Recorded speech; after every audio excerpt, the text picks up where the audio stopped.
अस्सलाम वालेकुम, आदाब अर्ज़ है जी डियर लिसनर्स। कहिए कैसे हैं आप सब, क्या हाल अहवाल है। दुआ है, उम्मीद है आप सब खैरियत से होंगे और अल्हम्दुलिल्लाह मैं भी बिल्कुल खैरियत से हूँ। और जनाब आपके लिए लेकर आई हूँ नावल की लास्ट एपिसोड। जी हाँ जनाब, आज इस नावल का इख्तिताम है, तो ताख़ीर किए बिना हम बढ़ते हैं नावल की जानिब।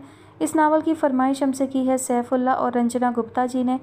नावल का नाम है रेख़्ज़ार तमन्ना, मुसन्निफ़ा है महा मलिक, और आज आप सुनेंगे इसकी आखिरी किस्त। सुबह सादिक हो चली थी। शहला बेहद थके थके से अंदाज में नाफ़े के सामने आ बैठी। चेहरे पर सदियों की थकन लिए बैठा नाफ़े चौंका, फिर आंखें मसलने लगा। उसे कमरे में शिफ्ट कर दिया गया है, तुम उसे देख सकते हो। वैसे अभी होश तो नहीं आया, लेकिन ख़तरे से बाहर है, शहला आहिस्तगी से बोली थी। नाफ़े ने चंद लम्हे उसे देखा, फिर उठ खड़ा हुआ। शहला की हमराही में वो बेहोश बेसुध पड़ी अरीशा के पास जा रुका था। कुछ देर में होश आ जाएगा, शहला ने तसल्ली दी थी। नाफ़े ने कोई जवाब ना दिया, अलबत्ता एक गहरी सांस ज़रूर उसके लबों से आज़ाद हुई थी। एक नर्स ट्रे में चाय के 2 कप लिए चली आई। डॉक्टर खालिद कह रहे हैं वो कुछ देर में आते हैं, आप लोग तब तक चाय पिएं। उसने पेशावराना मुस्कुराहट के साथ उन्हें इतला दी थी। दोनों ने गरम गरम चाय की शदीद तलब को महसूस करते हुए कप उठा लिए थे। एक घूंट भरकर शहला ने खोजती नज़रों से उसे देखा। घर वालों से क्या कहना है? जवाब में नाफ़े ने सवालिया निगाहें उसकी जानिब उठाईं। फूड पॉइजनिंग, शहला खुद को सहारा देने के लिए खंगारी। फूड पॉइजनिंग हो गई है अरीशा को। रात गए तबीयत ख़राब हुई तो हम उसे यहाँ ले आए, ठीक है ना? वो आहिस्तगी से बोला। तुम परेशान मत हो नाफ़े, शहला ने उसे तसल्ली देना चाही। हर चंद के वो जानती थी कि उसके पास वो अल्फाज ही नहीं हैं जो इस वक्त उसके दुख और शदीद किस्म के तासुफ़ का दरमाह बन सकें। अरीशा अच्छी लड़की है, उसे थोड़ी सी तवज्जो, थोड़ी सी मोहब्बत मिलेगी तो बिल्कुल ठीक हो जाएगी। नाफ़े ने बेतासुर सपाट नज़रों से शहला की जानिब देखा, फिर चाय पीने लगा। और फिर अब तुम ही उस सरफिरी लड़की का पर्दा हो नाफ़े। वो नाफ़े की खामोशी से कदरे खौफज़दा सी थी। कुछ भी था, अरीशा उसकी नंद, उसके शोहर की बहन, उसके घराने की इज्जत थी। बेफिक्र रहें शहला भाभी, नाफ़े ने कप खाली करके मेज़ पर रखा और उठ खड़ा हुआ। हमारे घराने अलग अलग नहीं हैं, हम एक ख़ानदान का हिस्सा हैं। अरीशा सिर्फ़ आपकी नहीं, मेरी भी इज़्ज़त है, और खुदा गवाह है कि उसकी तमाम तर बेएतनाई, बेतवज्जही और बेनियाज़ी के बावजूद मैं उससे मोहब्बत भी करता हूँ। वो मोहब्बत जो निकाह के पाक बोलों से 2 दिलों के दरमियान खुद ब खुद सब्ज़े की मानिंद उगाती है। उसका दिल अगर बंजर रहा तो शायद मेरी नाकामी है। मैं अपना कसूर तस्लीम करता हूँ। शहला ने बहुत मोहब्बत से उसके कंधे पर हाथ रखा। बहुत कम लोग तुम्हारे जैसे होते हैं नाफ़े, ऐसे वसीउल कल्ब, इतने बाज़र्फ़, जैसे ठाठे मारता दरिया हो। तुम नाकाम हो ही नहीं सकते। ऐसा दरिया तो सहरा में फूल खिला सकता है, पूरे का पूरा रेख़्ज़ार गुलजार बना सकता है। मेरी दुआ है कि तुम हमेशा ऐसे ही रहो, इतने कुशादा दिल, ऐसे ही मेहरबान, बावस्फ़। खुदा तुम्हें हर मोड़ पर सरफराज करे। शहला के अल्फाज जादू असर थे। नाफ़े के चेहरे पर बिखरी उदासी और आंखों में बसी तन्हाई की जगह बशाशत और सुकून ने ले ली। थैंक यू भाभी, वो ममनूनियत से बोला।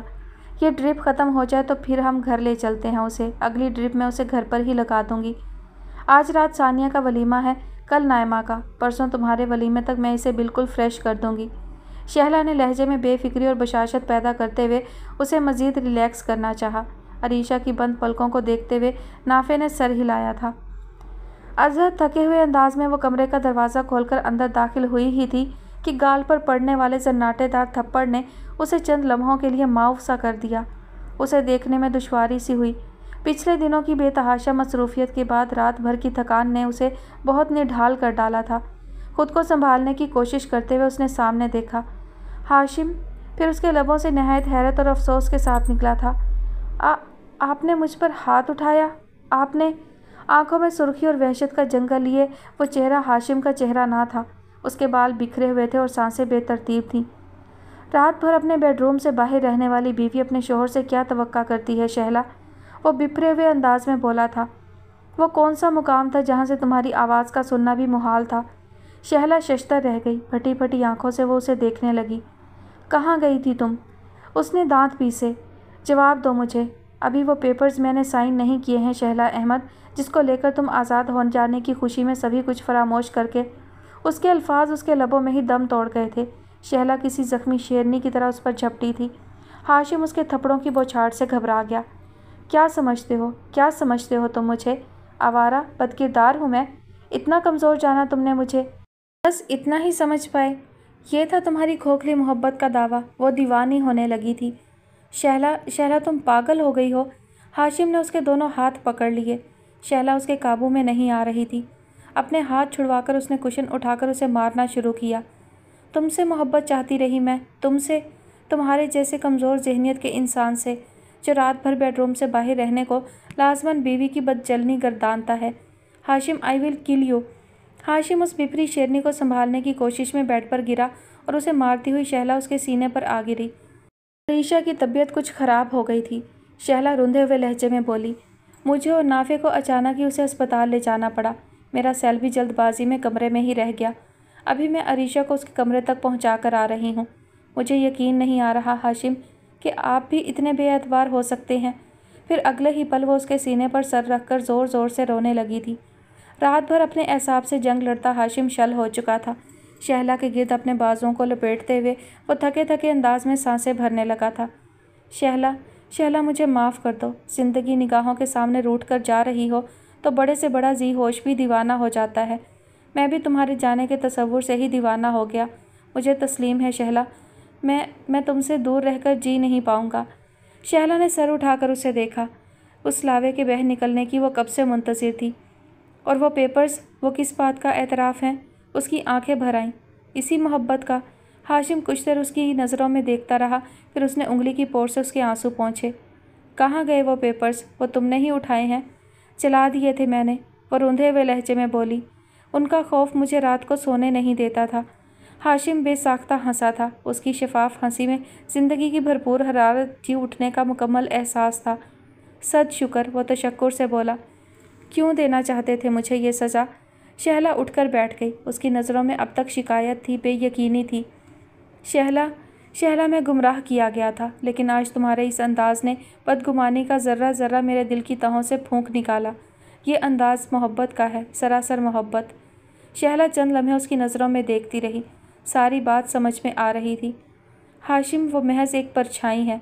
मैं समझती थी तुम्हारे जैसा मजबूत शख्स कभी भी एक परछाई से खौफज़दा ना होगा। ये यकीन तुमने मेरे खौफज़दा दिल को अपनी मोहब्बत से, अपने एतमाद से बख्शा था। हाशिम शर्मसार था। शहला की नज़रों में देखना उसके लिए मुश्किल हो रहा था। आई एम सॉरी, लेकिन जानो, मोहब्बत जवाब में मोहब्बत और एतबार जवाब में एतबार मांगता है। सहरा में जीते रहने के लिए एक नखलिस्तान भी दरकार होता है। हाँ, शायद आप ठीक कहते हैं हाशिम।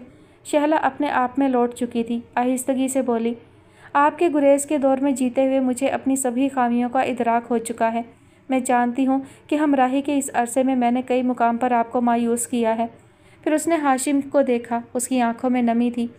लेकिन हाशिम, आज इस बात का यकीन कर लें कि आप तक आने वाली राह मैंने किसी लालच, किसी धोखे की आड़ लेकर पार नहीं की थी। मेरे साथ महज एतबार था, आपके खलूस का एतबार, ज़िंदगी को नए सिरे से परखने का एतबार। हाशिम, मैंने कभी भी खुद को इतना अर्जा, इतना बेमोल नहीं समझा कि एक मर्तबा जहाँ से सर झुकाकर निकली वहाँ फिर वही झुका हुआ सर लेकर वापस जाऊँ। उस शख्स ने जिस तनफ़्फ़ुर, गरूर और बेनियाजी से मुझे अपनी ज़िंदगी से निकाल फेंका था, उसके बाद उसकी सिमत को जाते तमाम रास्ते हमेशा के लिए अंधे हो गए थे। हमेशा के लिए। मैंने कभी पलटकर उन रास्तों को पहचानने की कोशिश नहीं की। हत्ता कि उमर की मोहब्बत भी मुझे ऐसा करने पर मजबूर ना कर सकी। मुझे वो वक्त हमेशा याद रहेगा जब उसने तलाकनामा भेजकर मुझे मेरे मोहब्बत करने वाले माँ बाप और बहन भाई के सामने हमेशा के लिए शर्मसार और बेमोल कर दिया था। अब उसके पास पलटने के 100 जवाब हों, मेरे पास एक भी नहीं। मुझे आपकी मोहब्बत, खलूस और एहतराम की जो घनी छाँव मिली है, इससे मैं मरकर भी दस्तबरदार नहीं होना चाहूँगी। मरने के बाद अगर खुदा ने मुझे जन्नत अता की तो। हाशिम लब बस्ता हैरान यकटुक उसे देख रहा था। तो मैं वहाँ भी आप जैसे शख्स का साथ चाहूँगी हाशिम। उसकी आवाज़ भरा गई थी। ये सब कुछ जान लेने के बाद भी अगर आप मुझे खुद से दूर करना चाहते हैं तो। शहला, हाशिम ने बेखुद होकर उसे सीने से लगाया था। कुछ मत कहो, बस अब एक लफ्ज़ भी नहीं। ये सब कुछ तुम मुझे पहले एक बार कह देती तो मैं क़यामत तक तुमसे बदगुमान ना हो पाता। मोहब्बत लफ्ज़ों की मोहताज तो नहीं होती, लेकिन लफ्ज़ अंदेशों और बदगुमानियों के कातिल ज़रूर होते हैं। इसलिए कम से कम एक मर्तबा तो किसी को अपने लफ्ज़ों की बारिश से सैराब करना ही होता है। आज तुमने मेरी ज़िंदगी भर की प्यास को इस तरह सैराब कर दिया है कि ता क़यामत मुझे अपनी मिट्टी से इसकी खुशबू आती रहेगी। शहला ने उसके कांधे से सर टिकाकर सुकून और तमानियत के एहसास से सरशार होकर आंखें मूंदी थीं। अब शैतान कोई सा रूप बदल कर आए, मैं उसे पहचान लूँगा, हाशिम मजीद बोला था। हमें साथ साथ रहना है शहला, जन्नत में भी। शहला की मधुर हंसी ने कमरे का माहौल मजीद खुशगवार कर दिया था। सब लोग उसके इर्द गिर्द जमा थे, सभी के चेहरों पर फिक्रमंदी थी। मेरी बच्ची पूरी रात अस्पताल में गुजार आई और हमें खबर तक ना हुई। ज़रा चेहरा देखो कैसा जर्द हो रहा है, जैसे मुर्दा कब्र से निकला हो। ऐसा भी क्या हो गया था आखिर? फिरदौस बेगम ने अरीशा को खूब प्यार करने के बाद नाफे को देखा। उनकी निगाहों में ही नहीं, लहजे तक में शिकायत थी। नाफे ने निगाहें चुरा लीं। वो कदरे फासले पर दीवार से टेक लगाए सीने पर बाजू लपेटे खड़ा था। जो उसने खाया वही खाना सबने खाया, फिर इसी के साथ ऐसा क्यों हुआ? क्या तुमने इसे कुछ और खिलाया था? उन्होंने सभी अफराद के सामने नाफे से मजीद जिराह की। अरीशा ने बेचैन सी होकर माँ की जानिब देखा। मैंने कुछ नहीं खिलाया था इन्हें, नाफे सपाट लहजे में बोला। आप इन्हीं से पूछ लीजिए। कैसी बातें करती हो बहू, शफीका हयात कदरे बुरा मानकर बोली थी। बच्चा क्या नई दुल्हन को जहर खिला देगा? कुछ भी खिलाया होगा तो शौक से अच्छा ही खिलाया होगा। कुछ लोग मुस्कुरा दिए थे, कुछ हंस पड़े। ऐसी बात नहीं है, शहला उसको ड्रिप लगा रही थी। मुस्कुराते हुए बोली, फूड पॉइजनिंग ज़रूरी नहीं कि सभी को हो। किसी शख्स को एक चीज़ सूट करती है, किसी को दूसरे को नहीं करती, पॉइजनिंग कर देती है। ऐसा ही अरीशा के साथ हो गया। माहीन ने माँ का हाथ दबाकर उन्हें मज़ीद कुछ भी कहने से बाज रखा। अरीशा की निगाहें बेइख्तियार नाफे की सिमत उठी थीं। वो उसी को देख रहा था। अरीशा के एसाब में झंझनाहट सी दौड़ गई। नाफे की बेतासुर सपाट निगाहों में कौन से ख्वाबीदा जज्बात किस्मसाए थे, वो समझ ना पाई। उसे ड्रिप की सुई चुभने तक का एहसास ना हो सका। मेरा ख्याल है हम सब लाउंज में चलकर बैठते हैं। अज़रा बेगम ने एक अहम अमर की जानिब सबको मतवज्जा किया था। अरीशा भी आराम कर लेगी और नाफे भी। बिल्कुल ठीक, माहीन ने तायद की। फिरदौस बेगम ने फिर अरीशा पर बोसों की बौछार की और वह मुश्किल खुद को संभाल कर खड़ी हुई थी। फिर सभी अरीशा को प्यार करके बाहर निकले थे। आखिर में नाफे भी बाहर की सिमत बढ़ा तो शहला ने उसे नज़रों ही नज़रों में कुछ समझाना चाहा। वो गहरी सांस भर कर रह गया। दोनों के माबैन घनी खामोशी छाई हुई थी। अरीशा ने चंद एक मरतबा चोर नज़रों से उसकी जानिब देखा था, लेकिन नाफे ज़रा भी मतवज्जा ना था। उसके बेड के करीब पड़ी कुर्सी पर बैठा वो किसी गहरी सोच में था। अरीशा के लिए जैसे वो एक अजनबी था। ये वो नाफे ना था जो उसका कज़न था, जिसके साथ वो बचपन में खेली कम और लड़ी ज़्यादा थी, जो उसकी शिकायतें हाशिम से किया करता था। ना तजर्बाकार, ना पुख्ताकार, वो नाफे ना जाने कहाँ खो गया था। ये संजीदा और बाशऊर शख्स तो कोई और था। मेरी जान बचा लेने के लिए शुक्रिया, वो आहिस्तगी से बोली। नाफे ने नज़रों का जाविया मोड़कर उसे देखा। चंद लम्हे देखता रहा। जान देने और लेने का इख्तियार अल्लाह के पास है, उसका शुक्र अदा करो। उसने तुम्हें हराम मौत से बचा लिया। अरीशा से चंद लम्हों के लिए बोला ना जा सका। वो लफ्ज़ ब लफ्ज़ दुरुस्त कह रहा था।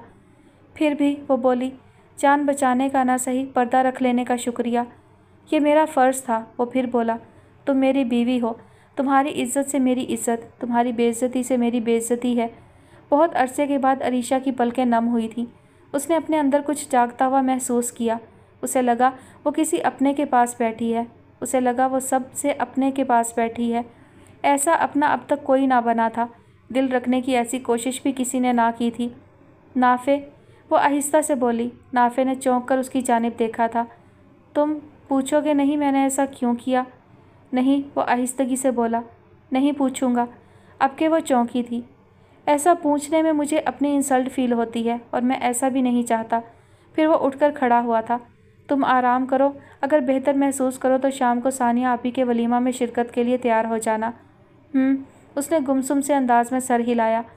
नाफे कमरे से बाहर चला गया था। अरीशा की नज़रों ने दरवाजे के बंद होने तक उसे देखा। फिर उसने अपने हाथ की पुश्त में पेवस्त सुई को देखा, जिसमें से कतरा कतरा निकलती ज़िंदगी उसकी रगे जा में उतर रही थी। आतिश फिशां के फट जाने के बाद धुआं उगलती चोटी अब खामोश पड़ी थी। जिस्मो जा में सब कुछ साकिन था। शोर हंगामा सर्द हो चुका था। बस पछतावे का एक गहरा एहसास था जो सोच में पेवस्त था, फांस की तरह। क्यों कर रही थी मैं ऐसा? क्यों? बेसुध होने से लेकर होश में आने तक वो बारहा खुद से पूछ चुकी थी। उस वक्त जब नब्ज़ें डूब रही थीं, ज़हन गहरी नींद में जाने लगा था, हाथ पैर बेजान होते जा रहे थे। अरीशा ने ज़िंदगी को पूरे एहसास के साथ जाना था। ज़िंदगी जो हरारत है, हरकत है, मुस्कुराहट है, खूबसूरती है। इस ज़िंदगी को वो यूं ठुकरा रही थी तो किस लिए? اس کے لیے جو اس کی نظروں کے سامنے کسی اور کا بنا اور اسے اپنے ساتھ لے گیا، پوری شان اور طمطراق کے ساتھ، خوشیوں کے ساتھ، مسکراہٹ کے ساتھ، پچھتاوے یا تعصب کی ایک شکن کے بغیر۔ نائمہ سے انتقام کے لیے؟ نائمہ جو اپنی زندگی کی خوشیوں کی قسم کھا کر کہتی تھی اس نے جو کچھ بھی کیا عریشہ ہی کی عزت کے لیے کیا، اور حالات و واقعات اس کے کیے کی پوری تائید بھی کرتے تھے۔ اپنے ماں باپ سے انتقام کے لیے، جن کے کیے گئے فیصلے کی بدولت وہ ایک ایسے شخص کی پناہ میں چلی آئی تھی جو اس کی سنگین غلطی کو بھی اپنے سر لے کر پورے خاندان کے سامنے اس کی ڈھال بن کر کھڑا تھا۔ کیوں اس نے زندہ ہوتے ہوئے بھی زندگی کو اپنے اوپر حرام کر لیا تھا؟ کیوں اس نے اپنے لبوں کو مسکراہٹ سے دور رہنے کی سزا سنائی تھی؟ کیوں اس نے ایک زندہ حرارت سے بھرپور وجود کو مردنی اور بے دلی کے کفن میں لپیٹ کر تنہائی اور خود سوختگی کی قبر میں فنا کر ڈالا تھا؟ کیوں اپنے اندر سے اٹھتی تکرار سے گھبرا کر عریشہ نے سر تکیے پر ڈال دیا تھا؟ پھر اس نے بے تابی سے دروازے کی جانب دیکھا۔ وہاں خاموشی تھی۔ اب اسے صرف اس خاموشی کے ٹوٹنے کا انتظار تھا۔ ربیہ بیٹی، اب کیسی طبیعت ہے؟ اس کی آنکھ کھلی تو منیزہ بیگم اس کے اوپر جھکی ہوئی تھی۔ ربیہ چند لمحے ان کا مہربان چہرہ، محبت بھری نظریں اور خوبصورت مسکان کو دیکھتی رہی، پھر بشاشت سے مسکرا دی۔ میں بالکل ٹھیک ہوں امی جی۔ وہ اٹھ کر بیٹھ گئی۔ یہ لو چائے پی لو۔ انہوں نے اسے چائے کی پیالی پکڑائی۔ آپ نے تکلیف کیوں کی امی جی؟ وہ شرمندہ ہوتی ہوئی بولی۔ آپ کی خدمت کرنا میرا کام ہے بجائے اس کے۔ بس خاموش رہو، انہوں نے محبت سے اسے ڈانٹا۔ کبھی کبھی خدمت کروا بھی لیا کرو۔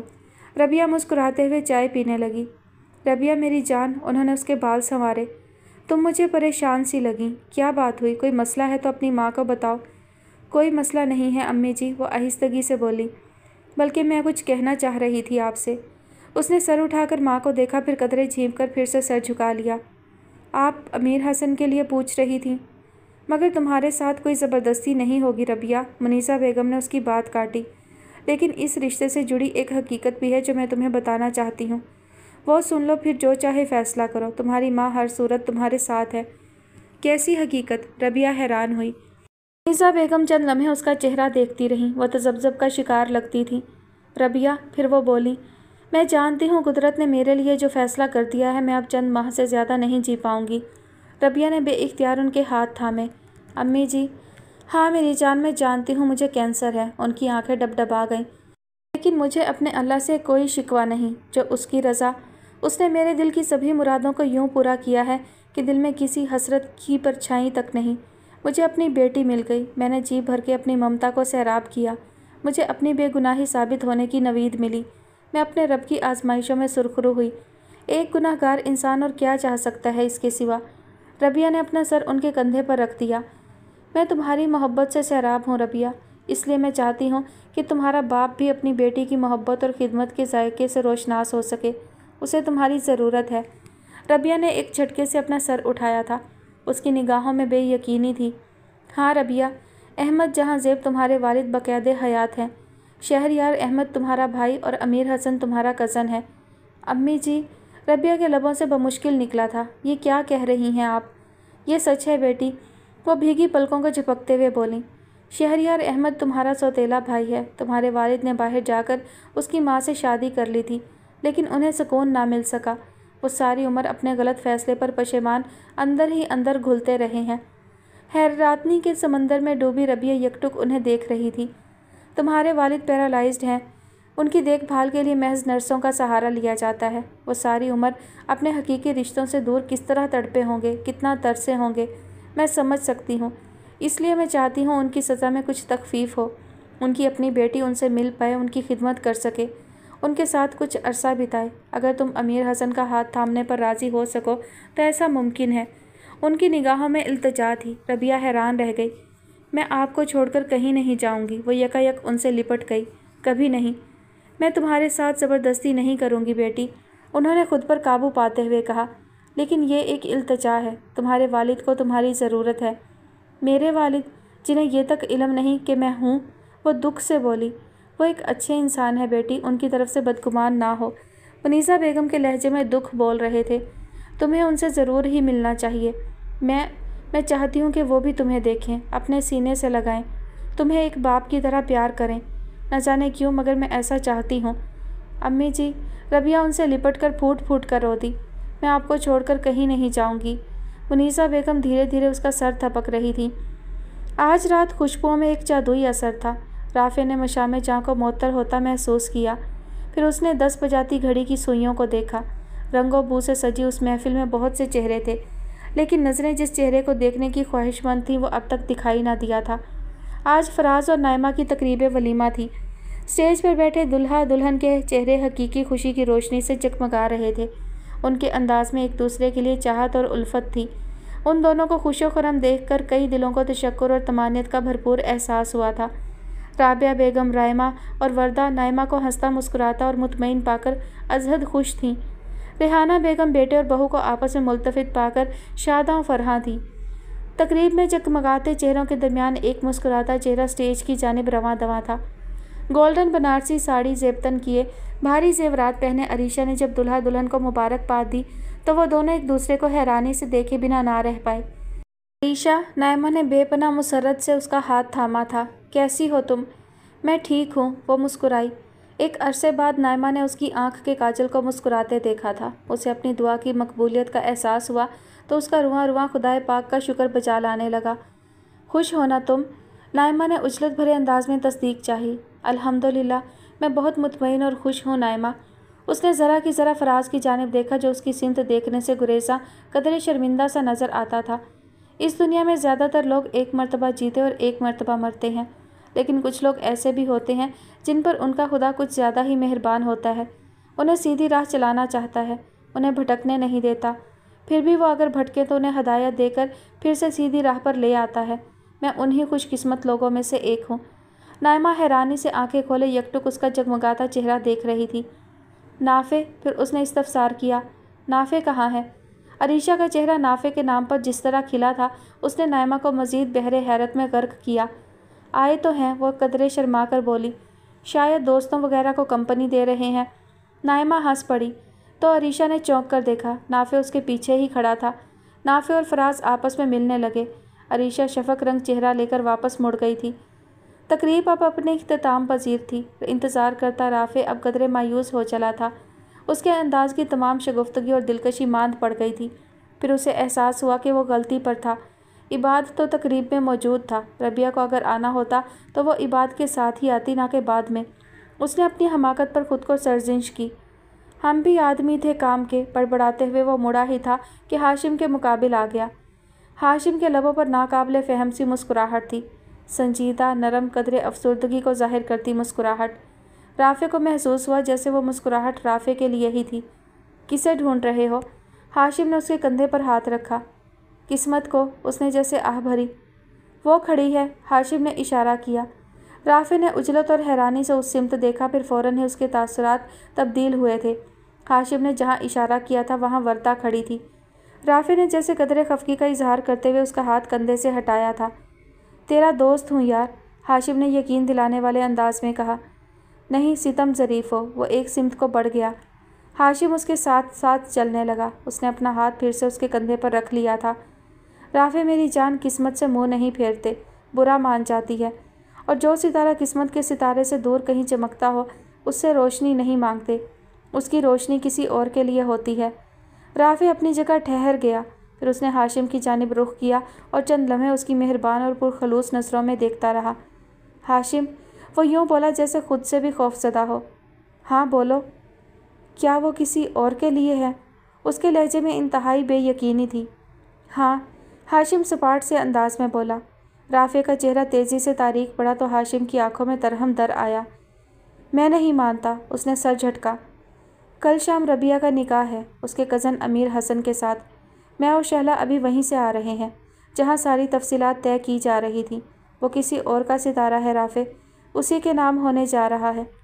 رافع کو یوں لگا جیسے وہ اس دنیا سے بہت دور، سورج سے ہزاروں لاکھوں میل دور، کسی اندھیرے سرد نامعلوم سیارے پر تنہا کھڑا ہے۔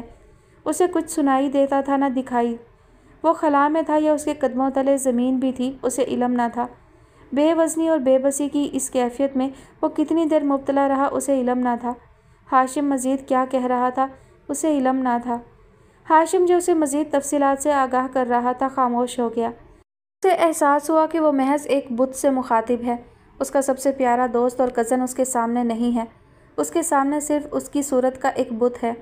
ہاشم نے خود کو ایک بے رحم سرجن محسوس کیا جو مریض کو نئی زندگی دینے کے لیے صفاقی سے اس کا سینہ چاک کرتا ہے اور دل نکال کر باہر رکھ دیتا ہے، جو خود پر ایک مشینی بے حسی صرف اس لیے طاری کرتا ہے کہ اس کے سارے نرم احساسات اور جذبات دور بیٹھے اس دل کی صحت یابی کا وظیفہ پڑھ رہے ہوتے ہیں۔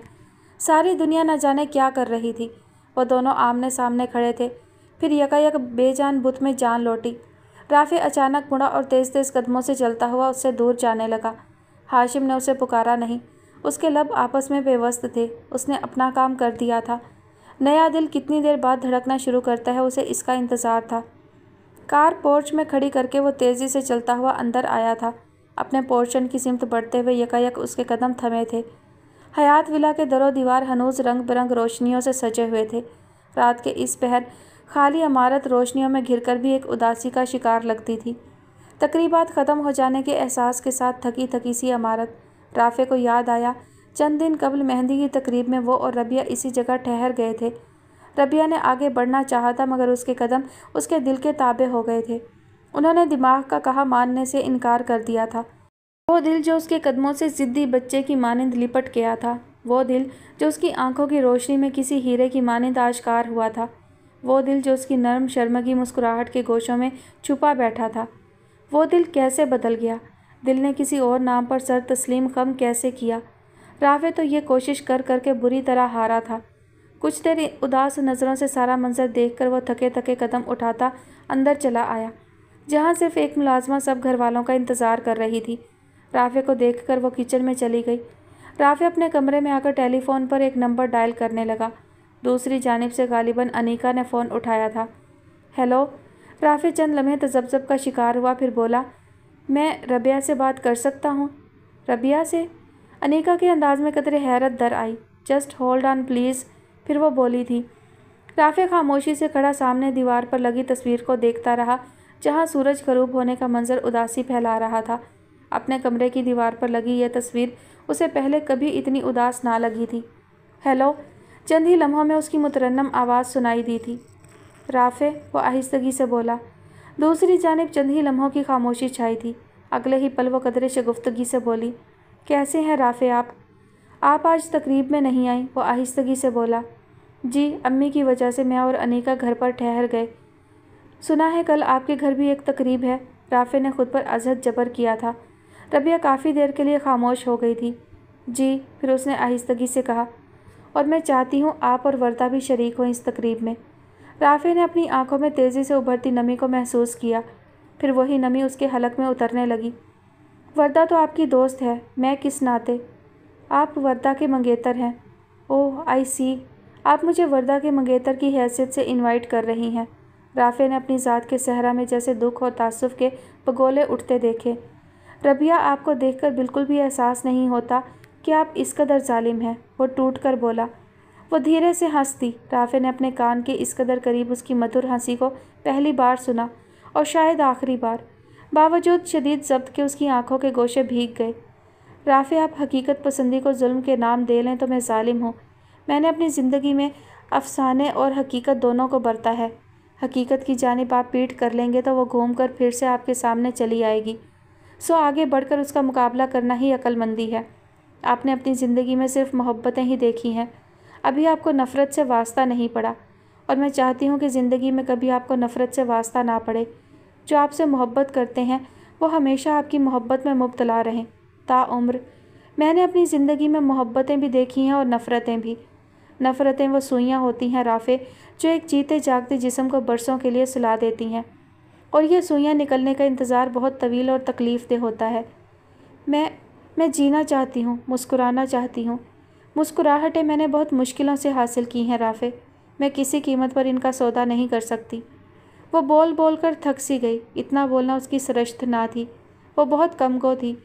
رافع گمسم سی کیفیت کا شکار تھا، اسے کچھ سمجھ نہ آتا تھا۔ وردہ میری دوست ہے، پھر وہ آہستگی سے بولی تھی، اس لیے میرے بلانے پر وہ کل ضرور آئے گی۔ آپ نہ جانے آئیں گے یا نہیں۔ پھر اس نے ریسیور رکھ دیا۔ رافع چند لمحے اسی طرح ریسیور کان سے لگائے کھڑا رہا، پھر ریسیور کان سے ہٹا کر اس نے لبوں پہ عجیب سی مسکراہٹ لیے اسے دیکھا تھا۔ آؤں گا، وہ بڑبڑایا۔ तुम पुकारोगी तो दुनिया के आखिरी कोने पर भी चला आऊँगा, बेशक तुमने महज अलविदा कहने को ही पुकारा हो। वो जल्दी जल्दी हाथों में चूड़ियाँ डाल रही थी। माहीन ने कमरे में झाँका तो हैरान रह गई। भाभी, वो अंदर चली आई। अभी तो सिर्फ 5 बजे हैं। उसने शहला की तैयारी पर अपनी हैरानी जाहिर की थी। शहला चौंकी, फिर हंसती। जानती हूँ अभी सिर्फ 5 ही बजे हैं और तकरीब वलीमा रात के 9 बजे है, लेकिन मैं अभी तकरीब निकाह के लिए तैयार हो रही हूँ। किसका निकाह? मेरी बहन रबिया का निकाह है आज, सादगी के साथ। सिर्फ घर के चंद अफराद की मौजूदगी में यह फरीज़ा अदा किया जा रहा है। अच्छा, माहीन हैरत से मुस्कुराई। रबिया को मेरी तरफ से मुबारकबाद दीजिएगा और 9 बजे तक ज़रूर लौट आइएगा। मैं अरीशा के साथ पार्लर जा रही हूँ, उसे लेकर सीधी हाल चली जाऊँगी। तुम बेफिक्र रहो, मेहमानों के आने से पहले ही मैं और हाशिम हाल में पहुँच जाएंगे। माहीन ने एक मोहब्बत भरी निगाह अपनी खुश अदा दिलकश भावच पर डाली और दिल ही दिल में उसके हुस्न और शख्सियत को सराहती हुई कमरे से निकल गई थी। अचानक ही शहला को एहसास हुआ था कि साइड टेबल पर रखा हुआ हाशिम का मोबाइल मुसलसल वाइब्रेट कर रहा था। वो ज़रा सा आगे बढ़ी और स्क्रीन पर आया नंबर देखने लगी। दूसरे ही लम्हे वो चौंकी थी। उसने पलटकर ड्रेसिंग रूम के बंद दरवाजे की जानिब देखा। लम्हा भर के लिए सोचा, फिर मोबाइल उठाकर ऑन किया था। हेलो, उसने मजबूत लहजे में कहा। दूसरी जानिब हैरत भरी खामोशी छाई, फिर आवाज़ आई थी, हेलो शहला, आपको इस नंबर पर फ़ोन करने की ज़रूरत क्यों पेश आई अबरार साहब? वो संजीदा लहजे में बोली। अबरार कदरे मोहतात होकर खंकारा था। शहला, मैं हाशिम से मिलना चाहता हूँ। नहीं अबरार, वो दफ़तन बहुत सहूलत से बोली, मैं तुमसे मिलना चाहती हूँ। ओह, ये तो मेरे लिए बहुत मुबारक खबर है। उसके लहजे में चहकार आई। कब, कहाँ, क्यों कर? शहला ने लम्हा भर के लिए सोचा। परसों। फिर वो बोली, शाम 5 बजे। जगह मैं तुम्हें घर से निकलने से कबल बता दूंगी। So nice of you ma'am. वो हंसा। समझ नहीं आता ये बीच का वक्त कैसे गुजरेगा। शहला ने राब्ता मुनक़ता कर दिया। फिर वो पलटी और थम गई। हाशिम उसके ऐन पीछे खड़ा था। ये मेरी कॉल्स तुम कब से अटेंड करने लगी? वो मुस्कुराया। तुम्हें एतराज़ है? शहला ने उसकी आंखों में झांका। तुम मन्नतों का फासला मिटाओ और मैं मोतरज़ हूँ, ऐसा मुमकिन है? वो उसके करीब हुआ। शहला ने झींपकर उसे पीछे धकेला था। देर हो रही है। पिंक और सी ग्रीन कंट्रास्ट का बेशकीमत और खूबसूरत सूट ज़ेबतन किए, सी ग्रीन मोतियों से मुरस्सा नाजुक सा सेट पहनकर सच समझकर जब उसने आईना देखा तो हैरान ही रह गई। इस रबिया से तो उसकी आज तक मुलाकात ना हुई थी। ये रबिया जो आईने में नज़र आती थी, बेतहाशा हसीन, नाजुक अंदाम, खुश अंदाज, ये लड़की न जाने कौन थी। तुम्हारी तस्वीरें किसी मैगज़ीन में लग जाएं तो मैं पाकिस्तान की नंबर 1 ब्यूटिशियन मशहूर हो जाऊंगी। अनीका ने उसे तैयार किया था और अब अपनी महारत पर खुद बेहद हैरान थी। रबिया ने मुस्कुराना चाहा, फिर उसे महसूस हुआ उसके लब मुस्कुराने पर आमादा ना थे। उसका दिल एक जामिद सी कैफियत का शिकार था। अनीका अब कैमरा उठाकर धड़ाधड़ उसकी तस्वीरें बना रही थी। मैं बहुत एक्साइटेड हो रही हूँ रबिया कि मैंने तुम्हें तैयार किया है और तुम इतनी हसीन लग रही हो। वो रिज़ल्ट देखते हुए बोल रही थी। मुझे नहीं लगता कि मिस्टर अमीर हसन परसों की फ़्लाइट से जा सकेंगे। आज तुम्हारा ये रूप देखते ही वो अपनी फ़्लाइट कैंसिल करवा लेंगे। उसने शरारत से उसे छेड़ा था। रबिया महज उसका दिल रखने के ख्याल से मुस्कुरा दी। उसी लम्हे कमरे में मुनीसा बेगम दाखिल हुई थी। वो बहुत थकी थकी, पसमर्दा और बीमार नज़र आती थी। रबिया के करीब आकर वो कुछ देर उसे देखती रहीं। रबिया से नज़रें उठाना मुहाल हो गया। उसे लगा उनका चेहरा देखते ही वो उनसे लिपट जाएगी और दहाड़े मार मार कर रोने लगेगी। मुनीसा बेगम ने उसे बाजुओं से थामा और कुछ देर देखती रहीं। सदा सुखी आबाद रहो। फिर वो जैसे सरगोशी में बोली थी, हमेशा खुशियों और फूलों से भरा रहे दामन। इस पेशानी पर कभी गमो फिक्र की हल्की सी शिकन ना पड़े, यूं ही नूर के हाले में चमकती रहे। फिर उन्होंने उसकी पेशानी पर बोसा दिया। रबिया के लब कप कपाए, पलकें लरसी, लेकिन उसे अपने अंदर उठते जवार भाटे को हदों में रखने का सलीका आता था। वो गोमगो सी कैफियत का शिकार बैठी हुई थी। हालात ने यकायक जिस तरह पलटा खाया था, उसके लिए एक नाकाबिले फ़हम सी सूरत हाल पैदा हो गई थी। वो किस तरह से ऐसा कर सकती है, क्यों कर? वो बार बार उलझती थी। वर्दा ने नज़रों का जाविया बदलकर घड़ी को देखा जो 5:30 बजा रही थी। रात अरीशा और नाफे का वलीमा है, तुम्हें जल्दी वापस आना है, फटाफट तैयार हो जाओ। वो कहती हुई आगे बढ़ गई थी। वर्दा उसी ठुस कैफियत का शिकार हुई बैठी रही। अचानक दरवाजे पर मध्यम सी दस्तक ने उसे चौंकाया। फिर दरवाजे की सिमत देखकर वो बेइख्तियार खड़ी हो गई। वहाँ राफे खड़ा था। आप? वो बेसाख्ता बोली। आइए। वो चंद कदम बढ़ा था। ہلکی بلیک لائننگ والی آف وائٹ شرٹ اور بلیک پینٹ میں ملبوس رافع کا چہرہ بیمار اور اترا ہوا محسوس ہوتا تھا، حالانکہ پچھلے دنوں تواتر سے ہونے والی تمام تقریبات میں وہ بے حد فریش اور زندہ دل محسوس ہوا تھا۔ تم تیار نہیں ہوئی؟ وہ سپاٹ لہجے میں بولا۔ آپ وہاں جا رہے ہیں؟ اس کے لہجے میں ہلکی سی حیرانی تھی۔ ہاں، میں اور تم دونوں جا رہے ہیں، تیار ہو جاؤ۔ نہ جانے کیوں وردہ نے کسی روبوٹ کی مانند اس بات میں سر ہلایا تھا۔ رافع باہر نکل گیا۔ وردہ نے لباس تبدیل کرنے اور بال بنانے میں صرف 10 منٹ لگائے تھے، پھر وہ دونوں ساتھ ساتھ ہی باہر کی جانب بڑھ گئے تھے۔ عباد کے ساتھ نکاح کے کاغذات کے ساتھ الجھا ہوا ہاشم بری طرح سے چونکا تھا۔ ڈرائنگ روم کے دروازے پر رافع کو دیکھ کر وہ بے اختیار اٹھ کر کھڑا ہو گیا۔ ارے رافع بھائی، عباد بھرپور خوشی سے بولا۔ زبردست، آپ نے تو ہماری سادہ سی تقریب کو 4 چاند لگا دیے۔ آئیے نا پلیز۔ رافع سے مصافحہ اور معانقہ کرنے کے بعد اس نے رافع کو ہاشم کے برابر بٹھایا۔ رافع نے ہاشم کو دیکھا، وہ گردن موڑے اسی کی جانب متوجہ تھا۔ رافع کے لبوں پر دھیمی افسردہ سی مسکراہٹ ابھری اور معدوم ہو گئی۔ ہاشم نے اپنا بازو اس کے کاندھے کے گرد لپیٹا۔ باہر گاڑی کا ہارن بجا تو عباد چونکا تھا۔ میرا خیال ہے وہ لوگ آ گئے، آئیے ان کا استقبال کرتے ہیں۔ عباد کے انداز میں بے حد خوشی اور گرم جوشی تھی۔ ہاشم اور رافع بھی اٹھ کر اس کی پیروی میں باہر کی جانب بڑھے تھے۔ امیر حسن کے ساتھ شہریار احمد اور چند قریبی دوست تھے۔ خوبصورت کڑھائی والے بلیک کرتا شلوار میں ملبوس امیر حسن بے حد خوش تھا۔ شہریار احمد ایک وجیح مگر نوعمر نوجوان تھا۔ عباد کے علاوہ ہاشم اور رافع نے بھی ان کا گرم جوشی سے استقبال کیا تھا۔ کچھ ہی دیر میں نکاح کی رسم کا آغاز ہوا۔ میں ربیہ کی جانب سے گواہ ہوں، شہریار احمد نے کہا تھا۔ میں امیر حسن کی جانب سے، عباد نے مسکرا کر کہا۔ پھر اس نے رافع کو دیکھا۔ ربیہ کی جانب سے دوسرا گواہ رافع بھائی ہوں گے اور امیر حسن کی جانب سے ہاشم بھائی، ٹھیک ہے نا؟ رافع اور ہاشم نے بے اختیار ایک دوسرے کو دیکھا تھا۔ ٹھیک ہے، رافع آہستگی سے بولا۔ پھر اس نے نظر اٹھا کر امیر حسن کو دیکھا۔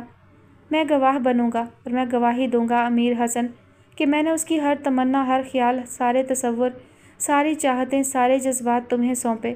وہ تمہاری بنی، اس سے محبت کرنے کا حق صرف تمہارا ہوا، اسے دیکھنے، سوچنے، چھونے کا حق صرف تمہارا۔ یہ دل اس کے تصور سے بھی دستبردار ہوتا ہے کہ اس میں اس پارسا کی توہین ہوتی ہے۔ ہاشم کا ہاتھ رافع کے زانوں پر دھرا ہوا تھا۔ دفعتاً ہاشم نے اپنے ہاتھ کی پشت پر ایک قطرہ گرتا محسوس کیا۔ اس نے رافع کے زانوں پر دباؤ ڈالا۔ رافع نے دھیرے سے سر ہلا دیا تھا۔ بہت اطمینان اور آسانی سے اس نے 3 مرتبہ دھیرے سے مگر مضبوطی سے ہاں کہا تھا، اور وہ کسی کی زندگی کا حصہ بن گئی تھی۔ ربیہ امیر حسن بن گئی تھی۔ منیسا بیگم، شہلا، انیکا، ترانہ اور وردہ اس کو گلے لگا کر مبارکباد دے رہی تھیں۔ ربیہ چہرے پر سکون اور خاموشی لیے ان سے دعائیہ کلمات وصول کر رہی تھی۔ ربیہ، ترانہ اس کا چہرہ دونوں ہاتھوں میں تھامے کہہ رہی تھی، تم سے متعلق میری جتنی دعائیں تھیں خدائے پاک نے وہ سب کی سب قبول کر لیں۔ میں آج بہت خوش ہوں ربیہ۔ ربیہ دھیرے سے مسکرائی تھی۔ وردہ یکٹک اس کا چہرہ دیکھ رہی تھی۔ ربیہ کی نگاہ بار بار اس سے ٹکراتی تھی۔ اسے وردہ کی نظروں میں پوشیدہ بے چینی، بے قراری اور سوالیہ نشان صاف نظر آ رہے تھے۔ جواب میں صرف ایک مبہم سی مسکان تھی جو لبوں کے گوشوں میں چھپی ہوئی تھی۔ کھانے کے انتظامات کے سلسلے میں شہلا، انیکا اور ترانہ ادھر ادھر ہوئی تھی۔ تب وردہ نے لب کھولے تھے۔ یہ سب کیا ہے ربیہ؟ وہی جو میں نے تم سے کہا اور تم نے اس کا یقین نہ کیا۔ میں نے کہا تھا نا میں انگیجڈ ہوں، تم نہیں مانی۔ دیکھ لو میں نے سچ کہا تھا۔ لیکن رافع، وردہ کے لب کانپے۔ رافع بہت اچھے انسان ہیں وردہ، ربیہ نے اس کی بات کاٹ دی۔ ان کی جوڑی تمہارے ساتھ بنی ہے، تم دونوں ایک دوسرے کے لیے ہو۔ میری دعا ہے کہ تم دونوں کا ساتھ بہت مضبوط، بہت محبت بھرا، بہت طویل اور خوبصورت ہو۔ وردہ اداسی سے مسکرائی۔ ایسی دعائیں مت کرو ربیہ جن کا پورا ہونا ممکن ہی نہ ہو۔ میری دعا کے سامنے کوئی رکاوٹ نہیں وردہ، ربیہ مضبوط لہجے میں بولی۔ میری دوست ہو تم، اور دوست تو دوستی کی خاطر آنکھ بند کر کے کھائی میں بھی چھلانگ لگا دیتے ہیں۔ تمہارے ہی الفاظ ہیں نا، اب وقت آ گیا ہے کہ تم اپنے الفاظ کو ثابت کر سکو۔ اگر میں تم سے ایسا چاہتی ہوں تو تمہیں ایسا ہی کرنا ہوگا۔ وردہ نے بے حد بے بسی سے اس کا چہرہ دیکھا تھا۔ ربیہ، امیر حسن تم سے ملنا چاہتے ہیں۔ عباد اس کے پاس آیا تھا۔ ربیہ نے سر اٹھا کر حیرانی سے عباد کو دیکھا، پھر سر جھکا لیا۔ عباد خاموشی سے باہر چلا گیا۔ چند لمحوں بعد امیر حسن اور شہریار احمد اندر داخل ہوئے تھے۔ ربیہ بے اختیار کھڑی ہوئی۔ امیر حسن اپنی جگہ ٹھہر گیا جبکہ شہریار احمد آگے بڑھا تھا۔ اس نے ربیہ کے ہاتھ تھامے اور مسکرایا۔ آپ میری آپی ہیں نا؟ وہ شفاف نظریں اس کے چہرے پر جمائے پوچھ رہا تھا۔ रबिया अब तक ना रोई थी, अचानक ही उसके कंधे से सर टिका कर रो पड़ी। शहरयार ने उसके सर पर हाथ फेरा और उसका चेहरा उठाकर उसके आंसू साफ किए। मत रोएं आपी, रोने के मौसम गुजर गए हैं, अब तो सिर्फ हंसने और मुस्कुराने के दिन हैं। आप अपनी अम्मी से जुदा होकर अपने बाप और भाई के करीब रहेंगी। हर तरह की फ़िक्र और अंदेशे से खुद को आज़ाद कर लें। कराबतदारी में खाकसार का नाम भी शामिल कर लें तो कोई हर्ज नहीं। अमीर हसन मुस्कुराता हुआ आगे बढ़ा था। शहरयार हंस दिया। रबिया भी धीमे से मुस्कुरा दी थी। चलें आप लोग बातें कीजिए, मैं अम्मी के पास बैठता हूँ, शहरयार मुस्कुराते हुए बोला। फिर वो बाहर की जानिब बढ़ गया। अमीर हसन होले से खंगार कर उसकी जानिब मतवज्जा हुआ था। रबिया सर झुकाए खड़ी रही। वह धीरे धीरे चलता हुआ उसके करीब आया था। रबिया ने नज़रें उठाकर उसकी जानिब देखा। वह आंखें मतबस्सम और मेहरबान थीं। नए साथ की इब्तिदा मुबारक हो, वो उसके सरापे को नज़रों में जज्ब करता हुआ बोला था। मेरे जज्बों को पजीराई अता करने का शुक्रिया। आपकी ये नवाजिश उम्र भर इस दिल पर जली हरूफ में लिखी रहेगी। रबिया ने बेसाख्ता हैरान निगाहें उठाई थीं। बेहद कोमल और अछूतेपन से वह अपने जज्बों का इजहार कर रहा था। अमीर हसन ने होले से उसका हाथ थामा। मैं परसों यूके जा रहा हूँ, वहाँ काम तो खैर क्या खाक करूँगा, सारी तवज्जो सारा इर्तिकाज़ तो यहाँ छोड़ जाऊँगा आपके पास। आपके कागजात तैयार होने में जितना वक्त लगेगा मैं एक एक सेकंड भी गिनकर गुजारूँगा। उसके हाथ में रबिया का हाथ लरसने लगा था। उसकी हथेली भीग गई। अमीर हसन होले से हंस दिया। आप कुछ नहीं कहेंगी? वो वफूरे शौक से उसका चेहरा देखते हुए बोला। नहीं, उसने आहिस्तगी से सर हिलाया। अमीर हसन मुस्कुरा दिया। आपकी 3 मरतबा वाली हाँ के बाद अब हर ना मंजूर है। रबिया ने लब भींचकर मुस्कुराहट रोकी थी। लेकिन आपसे हाँ कहलवाने के कई तरीके मुझे भी आते हैं। मसलन, रबिया ने सर उठाकर उसे देखा। मैं अब जाऊँ? रबिया ने जल्दी से इस्बात में सर हिलाया। देखा, वो ज़ोर से हंस दिया था। रबिया बुरी तरह से चीप गई। अमीर हसन ने उसका हाथ छोड़ने से कबल आहिस्तगी से लबों से लगाया। आपकी ये हया और कम आमेज़ी फ़िलवक्त यहीं तक आने की इजाज़त देती है, लेकिन खुदारा मेरे हाल पर तरस खाइएगा। कागजात बनने के बाद 1 दिन की दूरी की इजाज़त नहीं होगी, ठीक है ना? रबिया ने सर झुका लिया। जल्दी आ जाना रबिया, प्लीज़, वो उसके कान के करीब गुनगुनाया था। उसी लम्हे दरवाजे पर दस्तक हुई थी। खुदा हाफिज़, वो मुस्कुराते हुए पलट गया। खुदा हाफिज़, रबिया ने उसकी पुश्त को देखकर आहिस्तगी से कहा था। बहुत से चमकते चेहरों के दरमियान वो तन्हा और उदास था। हंसते मुस्कुराते नफूस उसके इर्द गिर्द से गुजरते चले जा रहे थे। वो उनके दरमियान इस तरह चल रहा था जैसे उसकी कोई पहचान, कोई शनाख्त ना हो, कोई उसे जानता हो, ना वो किसी को जानता हो। राफ़े, एकान ने उसे पुकारा था। राफ़े किसी मामूल की मानिंद उस आवाज़ पर ठहरा। चमकती चहकती एकान की नज़रों में बेइख्तियार सी हैरानी थी। ऐसे खामोशी से, यूँ संजीदा सी शक्ल बनाकर कहाँ से आ रहे हो? कुछ देर पहले सब तुम्हारे बारे में पूछ रहे थे। राफ़े कुछ देर उसे देखता रहा। फुप्पो, आप खुश हैं ना? उसके सवाल ने एकान को हैरान कर दिया।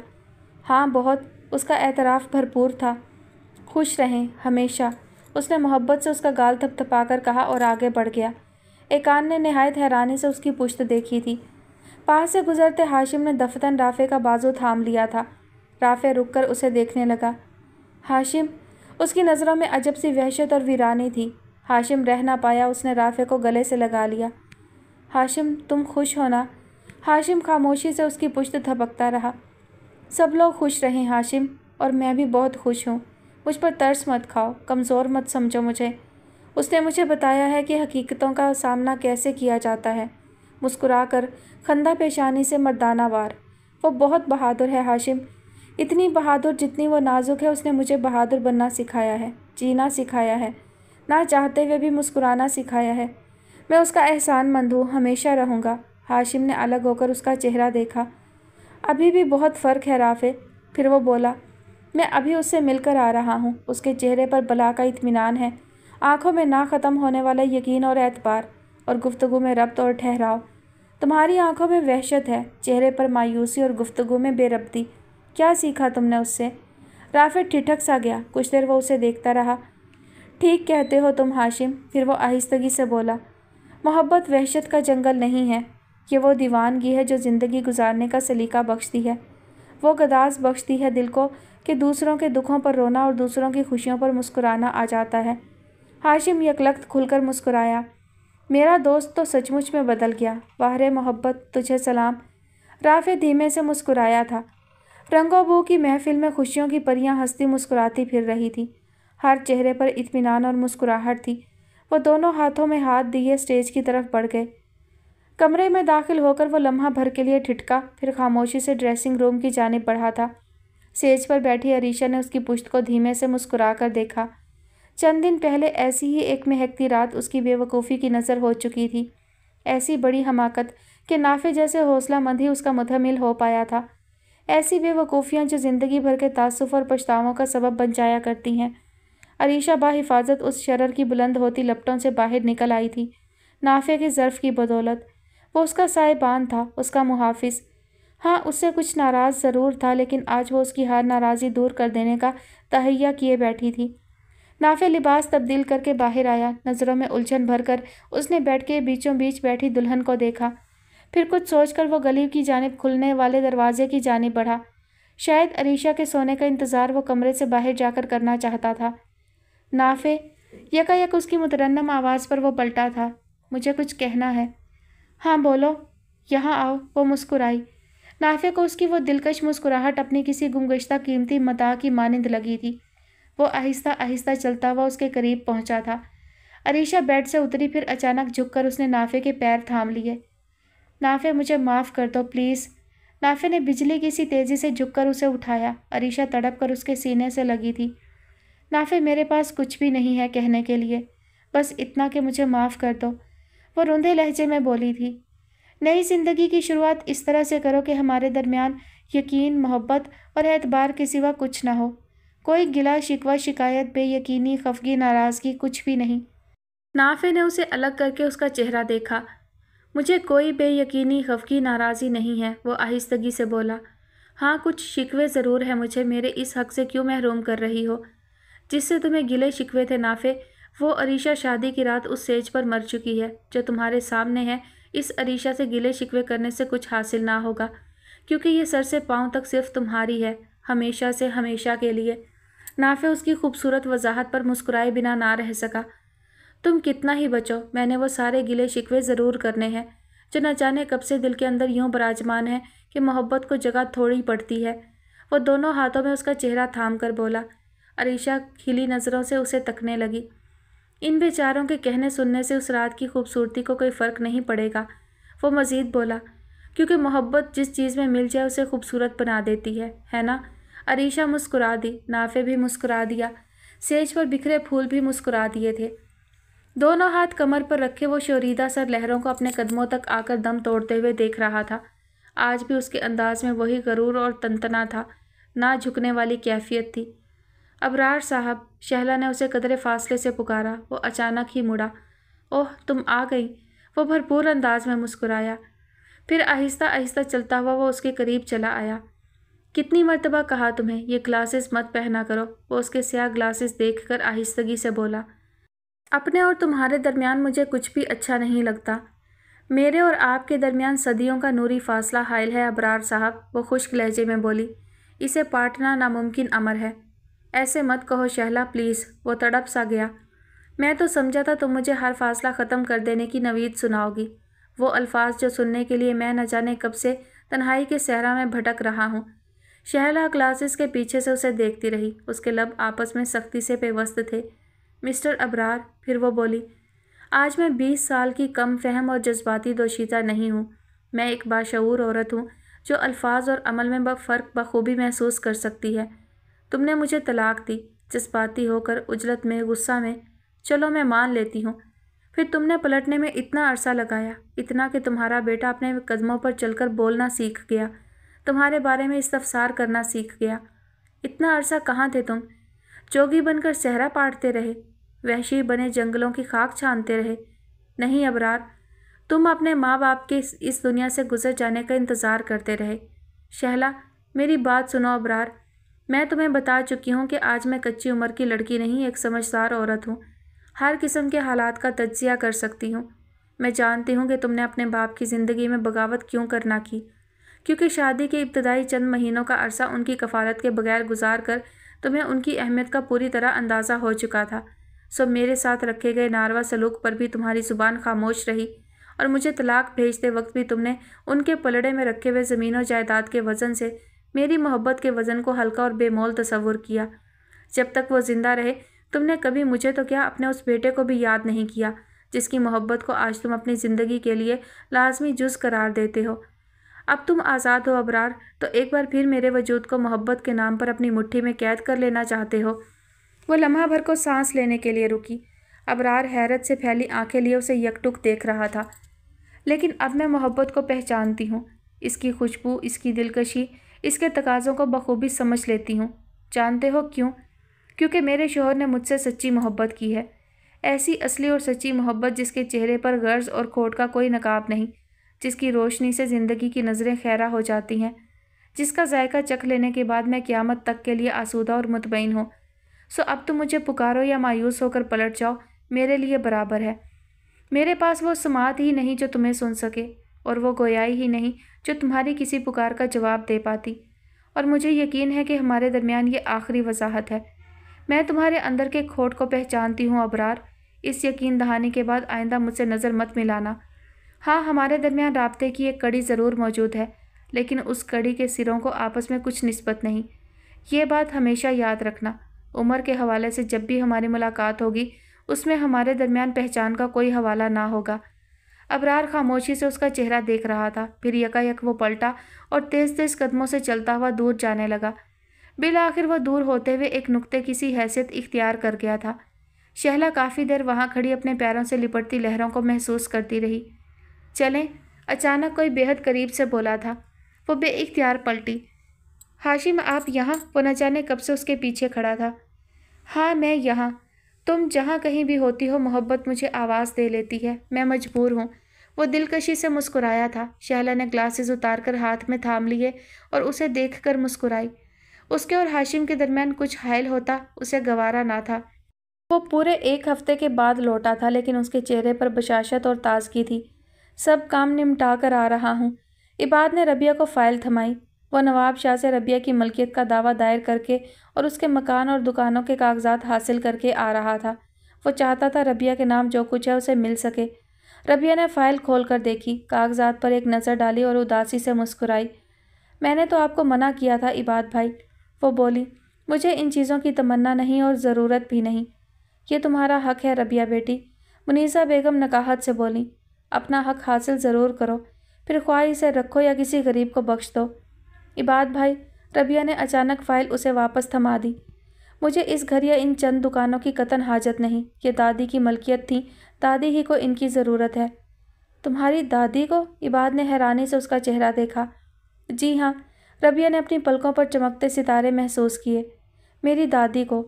मैं चाहती हूँ इबाद भाई कि ये सब कुछ किसी ट्रस्ट को दे दें, ताकि यह सदका जारिया बनकर उनके अजाब में तखफीफ का बायस बने।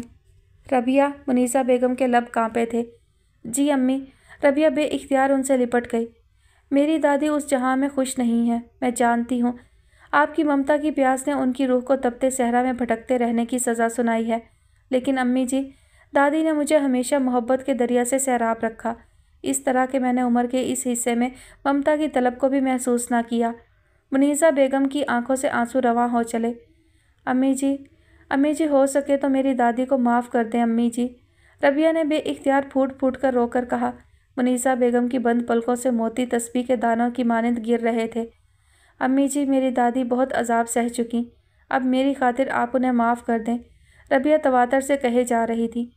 मुनीसा बेगम का कपकपाता हाथ उसकी पुश्त थपकने लगा।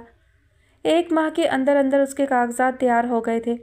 वक्त रवानगी आ पहुंचा था। इबाद उसके और शहरियार के टिकट्स कन्फर्म करवा कर लौटा तो माहौल सोगवार सा हो गया। मुनीसा बेगम बेहद कमज़ोर हो चुकी थी। अब बिस्तर से उठना भी उनके लिए मुश्किल होता जा रहा था। रबिया ज़्यादा से ज़्यादा वक्त उनके साथ बिताना चाहती थी, सो हर वक्त उनके करीब ही मौजूद रहती थी। इस वक्त भी वो उनके करीब बैठी उनका सर आहिस्ता आहिस्ता दबा रही थी। उनकी आंखों से बार बार कतरे फिसलते रबिया खामोशी से उन्हें साफ़ कर दिया करती थी। तुम्हारा सारा सामान तैयार है। अनीका उसकी पैकिंग से फारिग होकर उसके करीब आ बैठी।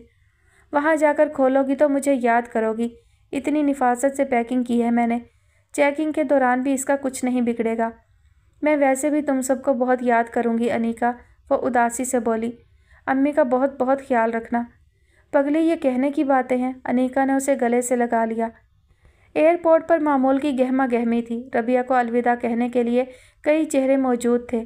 شہلا، ہاشم، انیکا، عباد، ویل چیئر پر منیسا بیگم، ترانہ، عبدالباری، فراز، نائمہ اور سب سے مل کر اس نے وردہ کو دیکھا تو اسے خوشی آمیز حیرت نے گھیر لیا۔ وردہ، وہ اس سے لپٹ گئی۔ تم نے تو مجھے حیران ہی کر دیا۔ کیوں؟ وہ پورنم آنکھوں سے مسکرائی۔ مجھے دوست نہیں سمجھتی؟ ربیہ نے ناقابل فہم سی مسکان کے ساتھ اس کا چہرہ دیکھا۔ تم جانتی ہو وردہ میں تمہیں کیا سمجھتی ہوں؟ بہت چاہتی ہوں میں تمہیں۔ اپنے ہاتھوں میں تھامے ہوئے وردہ کے ہاتھوں کو اس نے دھیرے سے دبایا۔ اور میں چاہتی ہوں کہ تم زندگی سے اپنے حصے کی ساری خوشیاں حاصل کرو۔ دونوں بے اختیار لپٹ گئیں۔ پھر سب سے باری باری مل کر باری باری خدا حافظ کہہ کر وہ اور شہریار احمد لاؤنج میں داخل ہو گئے تھے۔ ان کے اندر چلے جانے کے بعد ہر نظر اشک بار ہو گئی۔ سبھی اپنے آنسو صاف کر رہے تھے۔ انیکا نے منیسا بیگم کا چہرہ صاف کر کے انہیں خود سے لپٹا لیا۔ میں ہوں نا امی، آپ کی دوسری ربیہ، وہ بولی تھی۔ ایئرپورٹ سے باہر آتے ہی وہ ٹھٹک گئی۔ اس سے چند قدموں کے فاصلے پر رافع کھڑا تھا۔ وردہ نے گردن موڑ کر فراز اور نائمہ کو دیکھا۔ وہ ان کے ساتھ یہاں آئی تھی۔ رافع نے گلاسز اتارے اور آگے بڑھ آیا۔ وردہ؟ وردہ نے نظر اٹھا کر اسے دیکھا۔ ان سپاٹ نظروں میں عجب سی خاموشی تھی۔ چلیں؟ لیکن میں، اس نے کچھ کہنا چاہا پھر رک گئی۔ پھر اس نے نائمہ اور فراز کو دیکھا تھا۔ آپ لوگ چلیں، میں رافع کے ساتھ آ جاتی ہوں، کہتے ہوئے اس کے انداز میں ہلکی سی حیا در آئی اور گال سرخ پڑ گئے۔ فراز اور نائمہ مسکراتے ہوئے آگے بڑھ گئے۔ شہلا اور ہاشم بھی دور سے انہیں دیکھ رہے تھے۔ وردہ نے رافع کا پھیلا ہوا ہاتھ تھاما اور دھیرے دھیرے قدم اٹھاتی اس کے ساتھ ہو لی۔ وہ آنکھیں موندے لیٹی ہوئی تھی۔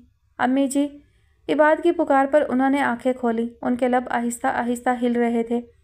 ربیہ اور شہریار احمد سعد خیریت کے پہنچ گئے ہیں، وہ آہستگی سے بولا۔ انہوں نے آہستہ سے الحمدللہ کہہ کر لرزتے ہاتھ منہ پر پھیرے۔ میں ان سے آپ کی بات کرواتا ہوں۔ عباد کے انداز میں عجیب سی ٹینشن تھی۔ پھر اس نے دونوں بازوں میں انہیں اٹھا کر ویل چیئر پر بٹھایا اور ویل چیئر دھکیلتا ہوا اپنی اسٹڈی میں لے آیا، جہاں انیکا اس کے لیپ ٹاپ پر نیٹ کنیکٹ کیے بیٹھی تھی۔ اسکرین پر ربیہ نظر آ رہی تھی۔ منیسا بیگم کی آنکھوں میں روشنی در آئی۔ عباد نے انہیں ربیہ کے روبرو کر دیا۔ ربیہ کی آنکھوں میں نمی مگر ہونٹوں پر مسکراہٹ تھی۔ وہ انہیں دیکھ کر مسکرا رہی تھی۔ دفتن اسکرین پر ایک کمزور مدقوق چہرہ نمودار ہوا۔ منیسا بیگم ساکت رہ گئی۔ یہ چہرہ، یہ شناسا سا چہرہ، یہ اپنا اپنا سا لگتا چہرہ، کون تھا یہ شخص؟ ان کا ماضی، ان کی روٹھی تقدیر، ان کا مہربان پھر ان کا ستمگر۔ احمد جہاں زیب نے دونوں ہاتھ جوڑے ہوئے تھے، ان کے گالوں پر آنسوؤں کی لکیریں تھیں۔ منیسا بیگم ساکت بیٹھی رہ گئی۔ وہ ان ہاتھوں کو دیکھے جاتی تھی۔ اچانک ہی رابطہ منقطع ہو گیا۔ اسکرین خاموش ہو گئی۔ عباد نے چونک کر ماں کی سمت دیکھا۔ وہاں بھی ایک جامد خاموشی تھی۔ امی، اس کے لبوں سے سرگوشی کی صورت برآمد ہوا۔ انیکا نے بھی چیخ ماری تھی۔ سارے رابطے منقطع ہو چکے تھے۔ عباد نے آہستگی سے ماں کی کھلی آنکھوں پر ہاتھ رکھ دیا۔ بابا، بابا، ربیہ پھوٹ پھوٹ کر رو رہی تھی۔ شہریار احمد نے اسے گلے سے لگا لیا۔ امیر حسن نے ان کی کھلی آنکھوں پر ہاتھ رکھ کر انہیں بند کیا تھا۔ دو روحیں بدگمانی کے ہر بندھن سے آزاد آسمانوں کی جانب محو سفر تھی۔ ختم شد۔ جی تو ڈیئر لسنرز، فائنلی یہ ناول اپنے اختتام کو پہنچا، اور ناول تو نو ڈاؤٹ کہ بہت اچھا تھا، بہت انجوائے کیا میں نے اس کہانی کو، اور آپ سب نے بھی یقیناً کیا ہوگا کہانی کو انجوائے، اور نہیں کیا ہو تو بھی آپ کمنٹ سیکشن میں ضرور بتائیے گا کہ آپ کو یہ کہانی کیسی لگی۔ تو جناب، بات کریں کہانی کے ریویو کے حوالے سے، تو ساری کہانی بہت اچھی تھی، مجھے بہت پسند آئی، لیکن چند ایک باتوں پر مجھے تھوڑا سا اختلاف ہے۔ ایک تو یہ کہ رافع جب منسوب تھا تو اس کو جو ہے نہیں سوچنا چاہیے تھا ربیہ کے حوالے سے۔ مان لیا محبت پہ اختیار ہوتی ہے، لیکن اتنے عرصے میں اس کو وردہ کے لیے وہ فیلنگ، وہ احساسات کیوں نہیں محسوس ہوئے؟ جب ایک رشتہ قائم ہو جاتا ہے تو لازمی طور پر انسان سوچتا ہے، اور اگر کم عمری میں ایک رشتہ قائم ہو جائے تو پھر تو انسان کے جذبات اس شخص سے وابستہ ہو جاتے ہیں بے اختیاری طور پر، بے ساختگی میں، قدرتی طور پر۔ یعنی انسان کو پتہ ہوتا ہے نا کہ یہ شخص ہی میرا جیون ساتھی ہوگا، تو اسی حوالے سے اس کی سوچ، اس کے خیالات جو ہیں وہ بدل جاتے ہیں۔ تو وردہ کے بدلے تھے، رافع کے بھی بدلنے چاہیے تھے، اور اگر نہیں بھی بدلے تھے تو کم از کم رافع کو اتنی خود غرضی نہیں دکھانی چاہیے تھی۔ بہرحال وہ وردہ کو دکھ تو دینے والا تھا۔ ربیہ نہیں مانی یہ ایک الگ بات ہے، اور ربیہ یقیناً بہت اچھی، بہت حساس لڑکی رہی ہے۔ اس نے ہمیشہ ہی جو ہے وہ مثبت اقدامات اٹھائے ہیں، ہمیشہ دوسروں کی خوشی کو ترجیح دی ہے، اور مجھے اس بات سے جو ہے تھوڑا سا اعتراض ہے کہ ربیہ کو اپنے محلے میں واپس جانا چاہیے تھا، وہاں پر اسے ان سے ملنا چاہیے تھا، جو بھی وہ اس کی ہمسائی تھی اور اس کا خیال رکھنے والی تھی ان سے ایک دفعہ مل کر آنا چاہیے تھا، اپنے علاقے میں اس کو تھوڑا سا جانا چاہیے تھا وہاں پر۔ اور اس کے جائے بغیر سارے معاملات کیسے خود بخود درست ہو گئے، کیونکہ آخر تو یہ قانونی معاملہ تھا نا جائیداد وغیرہ کا، تو ربیہ کی غیر موجودگی میں یہ ساری چیزیں کیسے پاسیبل تھیں۔ بہرحال باقی ساری کہانی اچھی تھی، مجھے بہت اچھی لگی، اور شہلا نے واقعی خاموش رہ کر جو ہے وہ غلطی کی، اور ہاشم نے بے ایمانی بھی کی۔ اس نے حامی بھری تھی کہ وہ عمر کو لے کر آئے گا، رکھے گا، تو اس نے وہ وعدہ نہیں نبھایا، اور اس نے شک بھی کیا، اور وہ واقعی بات یہ بالکل ٹھیک ہے کہ جب تک کوئی انسان آپ کو حاصل نہیں ہوتا نا، آپ اس کے لیے بہت تڑپتے ہیں، اور جب وہ حاصل ہو جاتا ہے تو پھر اس کی جو ہے وہ قدر وہ نہیں رہتی پہلے جیسی۔ وہی حال ہاشم نے جو ہے وہ شہلا کا کیا، وہ اس کی جانب سے بدگمان بھی ہوا، اس کی محبت بھی کم ہوئی، اس نے وعدہ بھی نہیں نبھایا، اور اس نے شہلا کی دکھ تکلیف کو نہیں سمجھا کہ وہ کس ڈرامہ سے گزر رہی تھی، کن حالات سے گزر رہی تھی، وہ کس دکھ میں تھی، کس تکلیف میں تھی، اور سب سے بڑی بات وہ چوٹ کھائے ہوئے تھی، تو اس کے لیے اعتبار کرنا مشکل تھا۔ تو یہ ساری چیزیں ہاشم کو پہلے سے معلوم تھی، تو اس کو تھوڑا سا خیال کرنا چاہیے تھا، وہ کچھ زیادہ ہی کہہ لینا کہ حساس ہو گیا وہ خود بھی، اور ظاہر سی بات ہے جب کسی انسان سے محبت ہو تو اس کے حوالے سے حساسیت بھی ہو جاتی ہے۔ بہرحال شہلا کو بھی خاموش نہیں رہنا چاہیے تھا، اسے وضاحت کرنی چاہیے تھی، اسے ہاشم سے ڈسکس کرنا چاہیے تھا، اسے بتانا چاہیے تھا، ایٹ لیسٹ وہ کم از کم انیکا سے ہی شیئر کر لیتی کہ ابرار صاحب کیا منصوبہ بنائے ہوئے ہیں، کیا چاہتے ہیں۔ اینی ویز مجھے کہانی بہت اچھی لگی، آپ سب کو کیسی لگی ضرور بتائیے گا، اور اس سب کے ساتھ ساتھ میں جو ہے رائٹر کا جو پوائنٹ آف ویو ہے وہ بھی آپ سب سے شیئر کرنا چاہتی ہوں، جو انہوں نے پیراگراف لکھا ہے ناول کے حوالے سے، تو میں وہ بھی شیئر کروں گی تاکہ آپ سب کو جو ہے وہ رائٹر کے خیالات سے بھی آگاہی مل جائے۔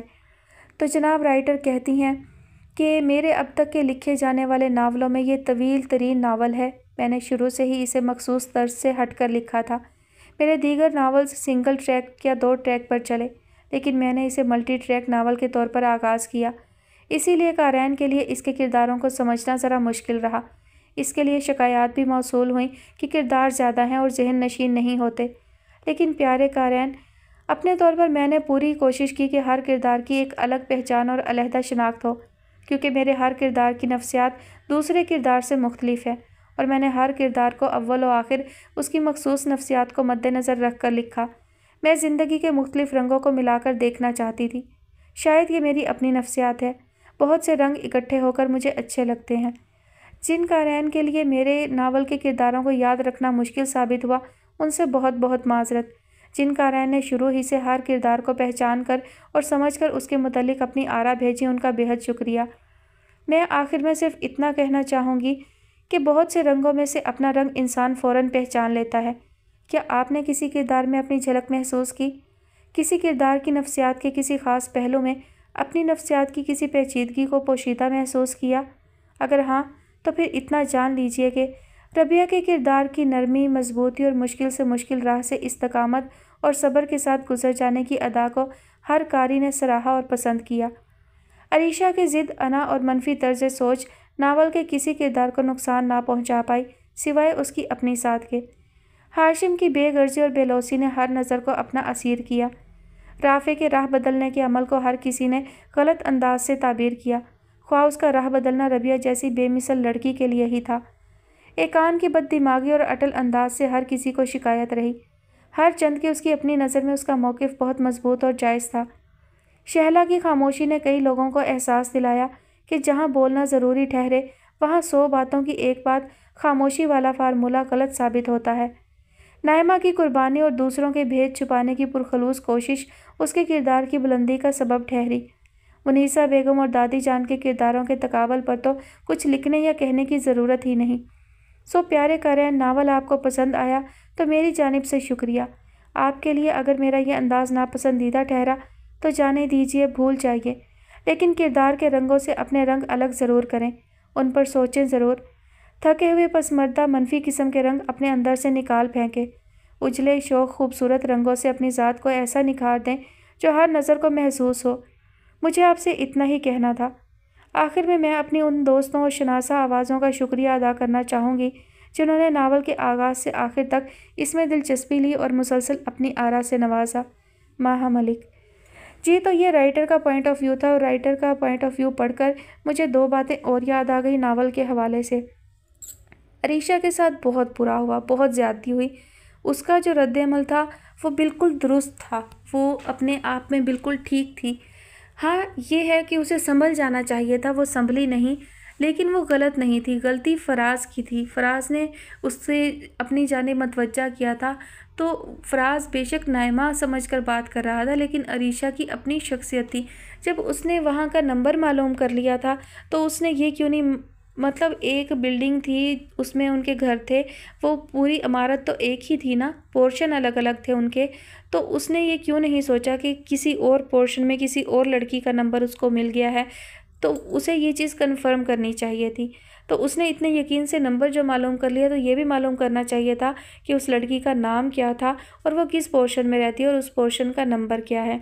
और फिर ये कि वो ये कह रहा है कि एक पागल सी लड़की से कुछ अर्सा बातें करता रहा, तो वो पागल सी लड़की नहीं थी, उसे पागल उसने बनाया था, रातों को बातें कर कर के उसे अपनी मोहब्बत का यकीन दिलाकर।